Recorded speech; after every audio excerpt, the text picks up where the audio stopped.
Assalamualaikum warahmatullahi wabarakatuh. Hamidalillah wa musalliyan ala Rasulillah wa ala alihi wa sahbihi wa man wala amma ba'd.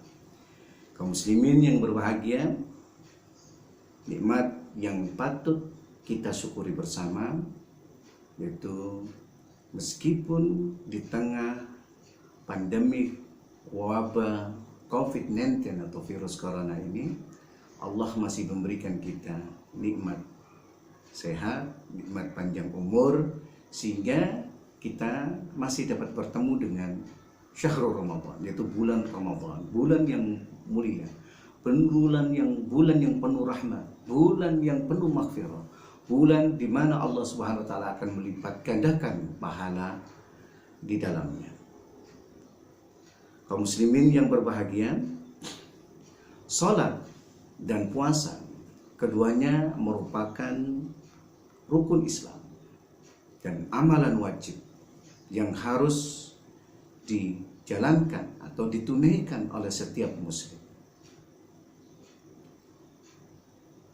Sikap seorang muslim terhadap amalan wajib adalah wajib tunduk dan patuh untuk senantiasa menjalankannya dan tidak meninggalkannya. Lalu tidak membedakan antara satu kewajiban dan kewajiban yang lainnya, atau menjalankan satu kewajiban tapi meninggalkan kewajiban yang lainnya. Ini tidak diperbolehkan. Dalam menjalankan ibadah puasa Ramadan, seringkali muncul pertanyaan, bagaimanakah puasanya orang yang meninggalkan salat?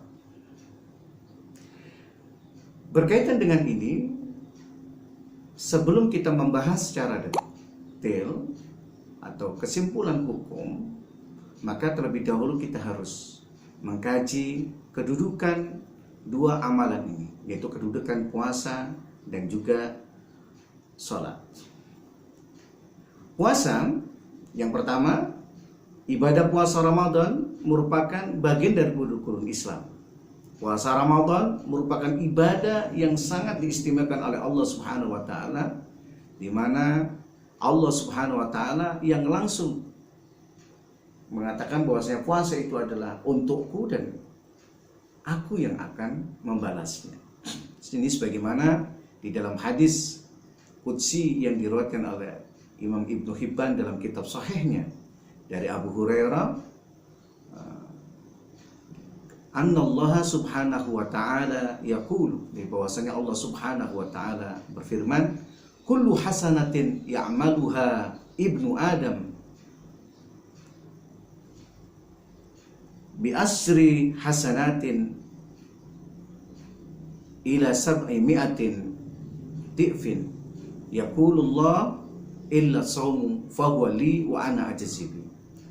Jadi setiap kebaikan yang dilakukan oleh anak Adam, ini Allah akan ganjar dengan 10 kebaikan sampai 700 kebaikan. Lalu Allah berfirman, kecuali puasa, itu untukku dan aku yang akan memberi pahala. Di dalam menjalankan ibadah puasa, di sana tentu terdapat syarat wajib dan rukun yang harus dipenuhi. Baru dikatakan ibadah puasa yang dilakukan itu sah atau memenuhi hukum fikih. Setelah itu yaitu apa itu sholat? Sholat ini merupakan rukun Islam pula. Sholat merupakan tiang agama. Sholat merupakan ibadah utama, sehingga ibadah inilah yang akan pertama kali akan dihisab oleh Allah Subhanahu wa taala kelak di hari kubur.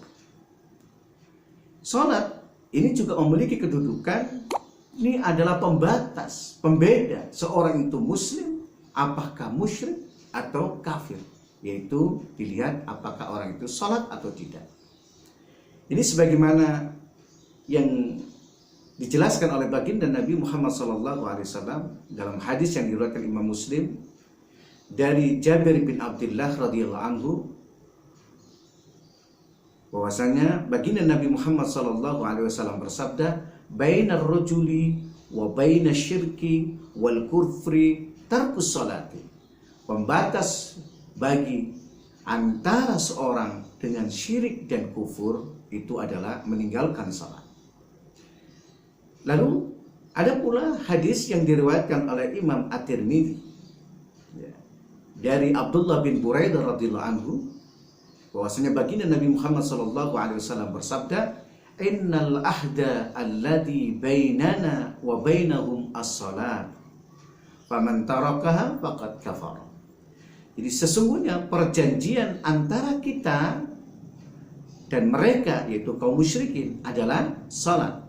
Barang siapa yang meninggalkannya, maka dia telah kafir. Dalam menjelaskan hal ini, Imam An-Nawawi dalam kitab Syarah Muslimnya, beliau menjelaskan hukum berkaitan dengan orang yang meninggalkan sholat. Hukum berkaitan dengan orang yang meninggalkan sholat ini tidak bisa digeneralisir dengan satu hukum, tapi ini harus dilihat terlebih dahulu. Apakah dia meninggalkan sholat karena penolakan akan kewajiban sholat, atau dia meninggalkan sholat karena malas atau lalai, tapi tetap meyakini hukum wajibnya sholat. Ini akan memiliki status hukum dan implikasi yang berbeda. Adapun orang yang meninggalkan sholat karena adanya penolakan terhadap kewajiban sholat, Imam An-Nawawi dalam kitab Syarah Muslim beliau menyampaikan, wa amma tarikus sholati fa in kana munkiran liwujubiha fa huwa kafirun bi ijma'il muslimina kharijun min millatil Islam. Adapun orang yang meninggalkan sholat karena pengingkaran terhadap kewajiban sholat, maka orang ini dikatakan bahwa kafir, dia adalah kafir. Menurut ijma'il muslimin, menurut ijma' kaum muslimin, dia telah meninggalkan agama Islam, atau dengan kata lain murtad. Adapun orang yang meninggalkan sholat karena kemalasan atau kelalaian, tapi dia tetap meyakini kewajiban sholat, Imam An-Nawawi dalam kitab Syarah Muslim melanjutkan penjelasannya, wa in kana tarkuhu takasulan ma'atiqadihi wujubuha kama huwa halu kasirun minan nas faqad ikhtalafal ulama'u fihi fadhahaba Malik wa Syafi'i rahimahullah wal jamahir minas salafi wal khalaf ila annahu la yukfar bal yufsaqu wa yustatabu fa intaba wa illa qatalnahu haddan kazani muhsan walakinnahu yuqtal bisayf. Adapun orang yang meninggalkan sholat karena kemalasan, tapi dia tetap meyakini kewajiban sholat ini, sebagaimana kebanyakan manusia, ya, maka di sini terjadi perbedaan pendapat ulama. Imam Syafi'i dan Imam Malik berpendapat, Imam Syafi'i dan Imam Malik dan juga jumhur dari kalangan ulama salaf dan khalaf itu mengatakan bahwasanya orang yang semacam ini dihukumi dengan innahu la yukfar, dia tidak dikufurkan. Akan tetapi bal yufsaq, akan tetapi orang ini dianggap telah melakukan kefasikan, yaitu meninggalkan kewajiban sholat. Wa yustatabu fa intaba, maka dia harus diminta untuk bertobat, dan kalau bertobat maka dia dimaafkan. Wa illa, kalau tidak, qatalnahu, maka kalau tidak, maka dia akan dibunuh dengan apa? Haddan kazanil muhsan. Ini sebagai perlakuan hukum had terhadap orang yang melakukan zina muhsan. Akan tetapi dia tidak dirajam, ya. Tetapi apa? Yuqtalu bisayf, tetapi dia dibunuh dengan dipenggal leher.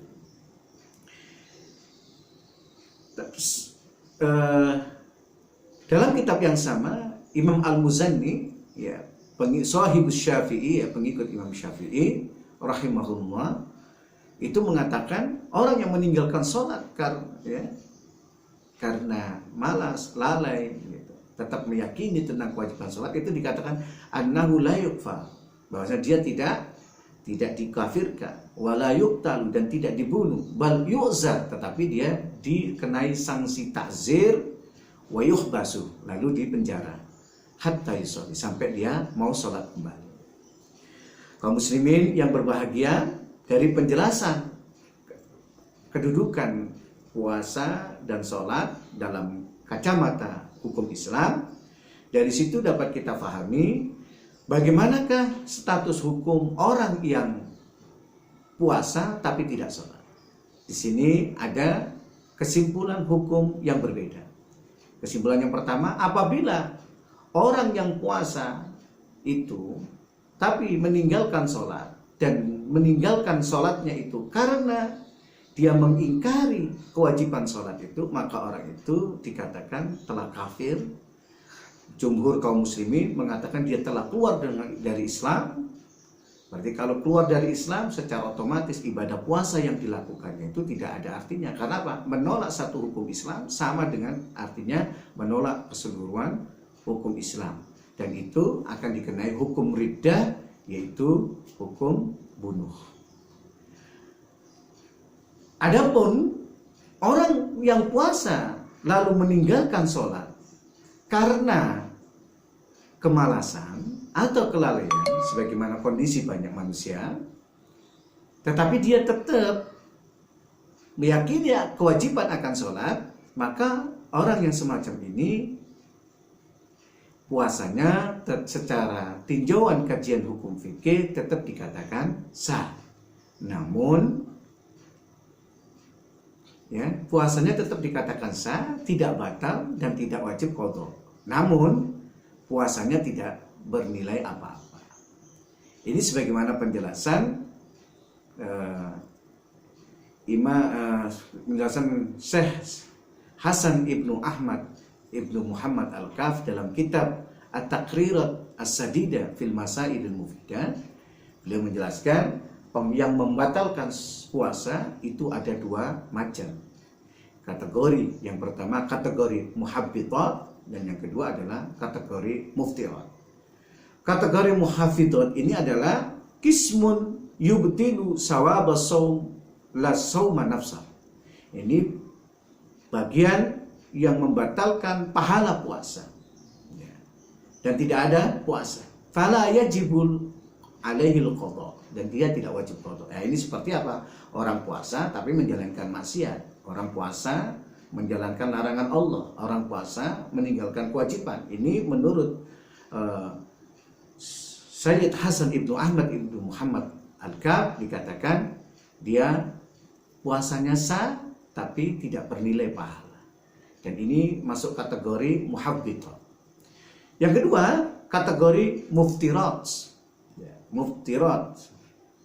Kategori muftirat ini adalah kismun yubtilu shaum wa kadzalika shawab, yaitu bagian yang dapat membatalkan puasa dan juga pahala puasa, yaitu apabila hal-hal tersebut dilakukan imkana bighairi, apabila dilakukan tanpa adanya udzur. Fayajibu fihil qadha, dan dia harus melakukan qadha. Yang kategori muftirat ini adalah yang melanggar yang tidak memenuhi syarat wajib dan rukun puasa, atau menjalankan hal-hal yang dapat membatalkan puasa. Ini kategori muftirat. Kaum muslimin yang berbahagia, di samping itu yang patut kita pahami bersama, orang yang meninggalkan puasa karena orang yang berpuasa tapi meninggalkan kewajiban sholat, maka orang itu harus kalau riddah maka dia akan dibunuh, dan kalau dia takasulan tapi tetap meyakini, maka orang itu harus dikenai sanksi. Nah, sanksinya yaitu apa? Dikenai sanksi takzir, yaitu penjara. Lalu pertanyaannya, siapakah yang dapat memberlakukan penerapan sanksi kepada orang yang meninggalkan sholat? Ya, tentu yang dapat melakukan ini adalah negara. Tidak semua orang, bukan organisasi, bukan individu, tetapi ini harus negara. Karena keberadaan negara itu merupakan institusi yang memiliki kewajiban untuk menjamin seluruh syariat Islam itu dapat diberlakukan dan dilestarikan. Lalu negara yang bagaimana yang dapat menjamin ini? Tentu negara yang dapat menjamin ini adalah negara yang berdasarkan Islam, bukan negara yang berdasarkan sekulerisme, kapitalisme, sosialisme, komunisme. Oleh karena itu dalam pandangan Islam, negara dan agama itu adalah dua hal yang tidak dapat dipisahkan. Sebagaimana penjelasan oleh Hujjatul Islam, Imam Abu Hamid Al-Ghazali dalam kitab Ihya Ulumuddin katakan ad-dinu wal mulku ta'amman. Jadi agama dan kekuasaan negara adalah dua saudara kembar. Fad-dinu aslun wa sultanu harisun. Agama adalah pondasi, kekuasaan adalah penjaga. Fama la asla lahu famahdumun. Dan yang tidak memiliki pondasi maka dia akan runtuh. Wa ma la harisa lahu fadaiun.